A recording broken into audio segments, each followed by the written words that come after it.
Hello বন্ধুরা, আমি এখন আছি কর্ণাটকে। আর কর্ণাটকে এই যে এইগুলা সোলার সোলার লাইন দেওয়া হয়, যাতে জঙ্গল হাতি আছে, জঙ্গল হাতি ভিতরে ঢুকবার না পারে।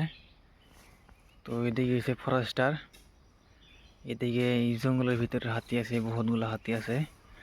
বর্তমানে এখন সামনে নাই, কারণ এদিকে সামনে আসলে আমার কাম করা অসুবিধা হবে দেখা। এদিকে বোম দিয়া হাতি খেদা দেওয়া হয়েছে, সব হাতি দূরে গেছে গা। তো এই দিক থেকে এদিকে আসে, এটা হলো কাপি বাগান।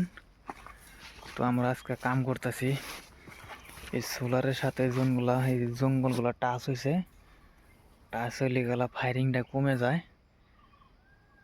যেভাবে হাতি ঢুকতে পারে ফায়ারিং হলে। তো আমার এই ব্যাগের মধ্যে আছে ফটকা, যাতে হাতি বাইরে এলে আমরা ফটকা ফুটাইয়া আমরা ফটাফট ট্রেন থেকে পলাবার পারি। তো আমাদের কামটা আজকে বহুত রিক্স কাম দিচ্ছে, সাথে মানুষ আজকে বেশি নাই, 4 জন মানুষ, 3 জন আসামের মানুষ আর একজন এদিকে লোকাল মানুষ। এদিকে দেখো ফরেস্টারের এদিকে ভিতরে হাতি থাকে, এদিকে হাতি থাকার গ্যাং, ভিতরে সাফা, এদিকে হাতি ঘুমা থাকে। তো বর্তমান নাই, বর্তমান আমরা ফটকা ফুটাইয়া দিছি, ফুটাইয়া আমরা মানে এগুলা সব দূর করে দিছি, যাতে আমাদের কাম করতে আজকে অসুবিধা না হয়।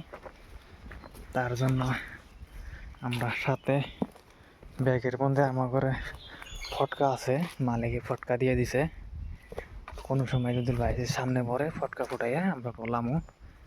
তো এদিক দিয়ে হাতি থাকে, এদিকে ফরেস্টার বহুত হাতি থাকে।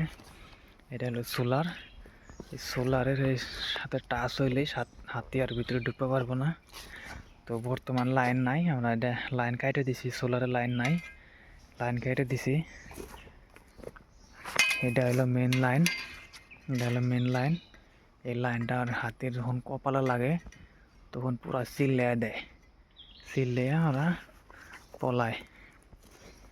তো আমরা এই সোলার সাইডে কাম করতেছি, যে আগে মানুষ দেখা যায় যে এগুলা মানে সোলারের তলে যেগুলো জঙ্গলটা আছে সেগুলা মানে কাটে দেয়। তো আমিও জঙ্গল কাটতেছি, আমি আবার ভাবলাম বলবো ভিডিও করি, যাতে আমার বন্ধুদের দেখাবার সুবিধা হয়। তো তার জন্যই আমি ভিডিওটা করলাম। তো তোমরা ভিডিওটা দেখে গেলে ভালো লাগে, লাইক কমেন্ট শেয়ার করে দিও, যাতে কর্ণাটকে কাম করবার আসা প্রত্যেকটা মানুষই এই সাবধানে কাম করবার পারে। হাতি যেখানে আছে যাতে আর অল্প সাবধানে কাম করে, তো আমরা এইভাবে কাম করি।